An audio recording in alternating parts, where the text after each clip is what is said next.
Blue screen error এই প্রবলেমটিতে আমরা প্রায় সময় অনেকেই পড়ে থাকি। তো অনেকেই আমরা এই প্রবলেমটি ফেস করি যে ব্লু স্ক্রিন ইরর হুট করে আমাদের উইন্ডোজে চলে আসে। মনে করুন আপনি কম্পিউটারটি ওপেন করলেন, হুট করে আপনার সামনে ব্লু স্ক্রিন ইরর চলে আসলো। যেটা কী কারণে এসেছে বা এই কী প্রবলেমটা আসলে কী সেটা আমরা অনেকেই বুঝতে পারি না।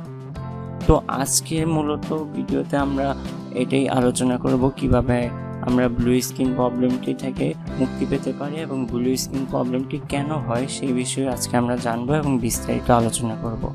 তো যারা আমার চ্যানেলটি এখনও সাবস্ক্রাইব করেননি অবশ্যই চ্যানেলটি সাবস্ক্রাইব করে দিবেন এবং ভিডিওটি ভালো লাগলে অবশ্যই লাইক দিয়ে পাশে থাকবেন। তো চলুন মূল কথাতে চলে যাই। তো ব্লু স্ক্রিন ইররটি মূলত ফার্স্ট অফ অল যেই কারণে হয় সেটা হলো আমাদের উইন্ডোজ সিস্টেমটি যখন ড্যামেজ হয়ে যায়, মানে অনেক উইন্ডোজ সিস্টেম বিভিন্ন কারণে ড্যামেজ হতে পারে। তার উইন্ডোজ সিস্টেম ড্যামেজ হওয়ার মূল কারণ হলো বিট ক্লিপ। তো বিট ক্লিপের বিষয়ে আমি পরবর্তীতে কোনো একটা ভিডিওতে আলোচনা করব, কারণ এই ভিডিওতে আলোচনা করলে ভিডিওটা বড় হয়ে যাওয়ার সম্ভাবনা রয়েছে, তাই আমি বিস্তারিত শর্টকাটে শুধু ব্লু স্ক্রিন ইরর সম্পর্কে কথা বলবো। তো উইন্ডোজ সিস্টেম ড্যামেজ হয়ে যাওয়ার কারণে আমাদের ব্লু স্ক্রিন ইররটি মূলত হয়ে থাকে। মনে করুন আপনি উইন্ডোজ ইনস্টল দিয়েছিলেন, মানে উইন্ডোজ সেটআপ দিয়েছেন, এর মধ্যে অনেক সময় হয়ে গেছে আর উইন্ডোজ সেটআপ দেওয়া হয়নি। তো সেই ক্ষেত্রে উইন্ডোজ সিস্টেমটি ড্যামেজ হয়ে আমাদের ব্লু স্ক্রিন ইররটি আসতে পারে। তো দ্বিতীয়ত যেই কারণে আমাদের ব্লু স্ক্রিন ইরর হয় সেটা হলো আমাদের র্যাম অনেকদিন যাবৎ পরিষ্কার না করা হলে দেখা যায় র্যামে বিভিন্ন জাম্পিং হয়ে যায়, যেই কারণে আমাদের ব্লু স্ক্রিন ইরর এই র্যামের কারণে মূলত হয়ে থাকে। তো তৃতীয়ত আমাদের ব্লু স্ক্রিন ইরর যেই কারণে হতে পারে সেটা হলো আমরা যখন বিভিন্ন সফটওয়্যার ইনস্টল দিই, তো বিভিন্ন সফটওয়্যার ইনস্টল দেওয়ার ফলে ধরুন আপনার পিসিতে কোনো একটা সফটওয়্যার নিতে পারেনি, সেই ক্ষেত্রে আপনাদের সফটওয়্যার ইনস্টলের ক্ষেত্রে আমাদের ব্লু স্ক্রিন ইররটি হয়ে থাকে। তো যদি সেটাই হয়, তো আপনার ব্লু স্ক্রিন যদি ইরর হয়ে থাকে আপনি খেয়াল করবেন যে আপনি এর আগে এমন কোনো সফটওয়্যার ইনস্টল দিয়েছিলেন কিনা যেটার পরপরই আপনার ব্লু স্ক্রিন ইররটি হয়েছে, তাহলে সেই ক্ষেত্রে আপনার সমাধান করতে সহজ হবে। তো মূলত এই কিছু কারণে ব্লু স্ক্রিন ইরর হয়ে থাকে। তো আমরা আজকে জানবো কিভাবে ব্লু স্ক্রিন ইরর থেকে আমরা সমাধান পেতে পারি এবং কিভাবে এটি সলভ করতে পারি। তো ব্লু স্ক্রিন ইরর দেখা গেলে আপনারা সিম্পলি আপনাদের পিসিটি রিস্টার্ট দিবেন। রিস্টার্ট দেওয়ার পর যখন আপনাদের সামনে একটি অপশন চলে আসবে, এখান থেকে আপনার অ্যাডভান্স অপশনে চলে যাবেন। তো অ্যাডভান্সে যাওয়ার পর আপনারা এখান থেকে আপনারা উইন্ডোজ লাস্ট আপডেট ভার্সনটি ডিলিট করে নেবেন, কারণ দেখা যায় যে অনেক সময় আমরা উইন্ডোজ আপডেট দেওয়ার ফলে বা উইন্ডোজ ইনস্টল করার ফলে বিভিন্ন ফাইল মিসিং থাকে বা উইন্ডোজ আপডেট দেওয়ার মাঝে আমাদের পিসি অনেক সময় অফ করে দিই আমরা বা অফ হয়ে যায়। তো সেই ক্ষেত্রে বিভিন্ন ফাইল মিসিং থাকার কারণেও কিন্তু ব্লু স্ক্রিন ইরর হতে পারে। এই বিষয়টি আমাদের মাথায় রাখা দরকার।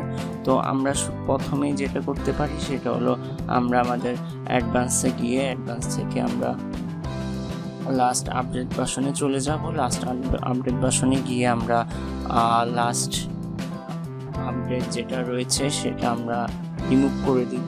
তো রিমুভ করে আমরা পিসিতে রিস্টার্ট দিয়ে দেখব আমাদের ব্লু স্ক্রিন প্রবলেমটি সলভ হয়েছে কিনা। তো যদি আমাদের আপডেটের কারণে যদি ব্লু স্ক্রিন এরর হয়ে থাকে, তাহলে আশা করি আমাদের লাস্ট আপডেট ভার্সনটি আনইনস্টল করার ফলে আমাদের প্রবলেমটি সলভ হয়ে যাবে। যদি তা না হয় তাহলে আপনারা যেটা বলেছিলাম সেটা হলো আপনাদের র্যামটা পরিষ্কার করে নিতে পারেন। আমাদের কম্পিউটারটি খুলে আমরা অনেকেই জানি কিভাবে র্যামটি পরিষ্কার করতে হয়।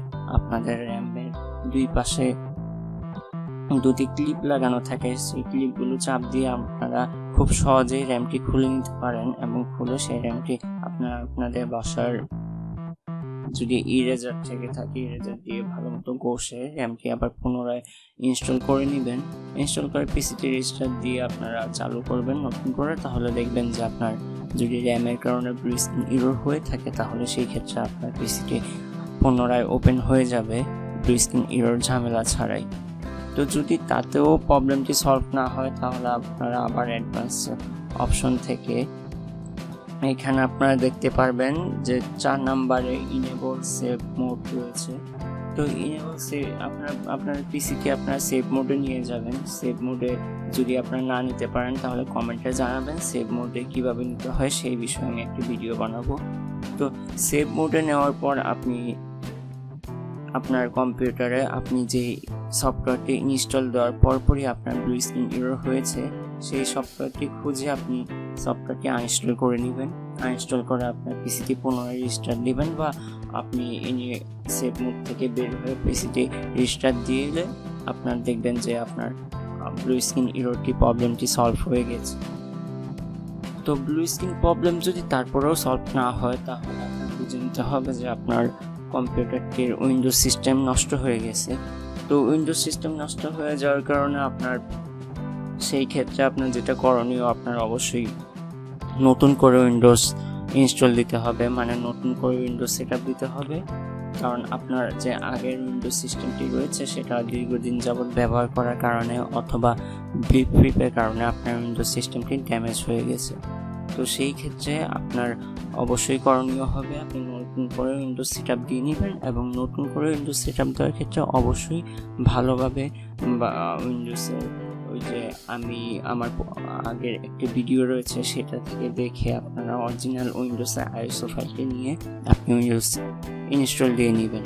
যদি আপনারা উইন্ডোজ ইনস্টল দেওয়ার ক্ষেত্রে বিভিন্ন সাইট থেকে উইন্ডোজ নিয়ে ইনস্টল দেন, সেক্ষেত্রে আপনার বিভিন্ন ফাইল মিসিং থাকতে পারে, যার কারণে আপনার এই ব্লু স্ক্রিন এরর প্রবলেমটি আবারও হতে পারে।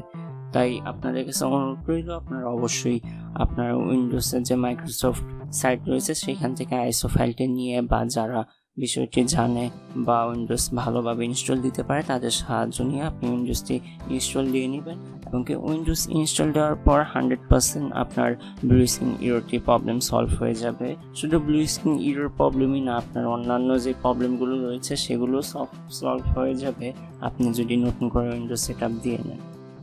তো আশা করি আপনারা আমাদের আজকের ভিডিও থেকে আপনি ধারণা পেয়েছেন কিভাবে আমরা ব্লু স্ক্রিন এরর থেকে সমাধান পাবো এবং ব্লু স্ক্রিন এরর কেন হয় সেই বিষয়ে আমরা অনেক কিছু জানতে পেরেছি। তো ভিডিওটি যদি আপনাদের ভালো লেগে থাকে বা উপকারে এসে থাকে অবশ্যই ভিডিওটি একটি লাইক দিবেন এবং শেয়ার করতে ভুলবেন না। আর আমার চ্যানেল নতুন হলে বা এখনো চ্যানেলটি সাবস্ক্রাইব না করে থাকলে অবশ্যই চ্যানেলটি সাবস্ক্রাইব করবেন এবং বেল আইকন বাটনটি প্রেস করে দিবেন যাতে নতুন নতুন ভিডিও আপনি খুব সহজেই পেয়ে যান। তো আজকের ভিডিও মূলত এই পর্যন্তই। আশা করি আপনারা কিছু হলেও উপকৃত হয়েছেন। তো অন্য কোনো বিষয়ে জানা থাকলে বা কোনো বিষয়ে যদি আপনাদের প্রবলেম হয়ে থাকে বা সমাধান প্রয়োজন হয় অবশ্যই কমেন্টে জানাবেন। আমি সেই রিলেটিভ ভিডিও নিয়ে আবারও হাজির হব আপনাদের কাছে। তো সেই পর্যন্ত সবাই ভালো থাকবেন, সুস্থ থাকবেন। আল্লাহ হাফেজ।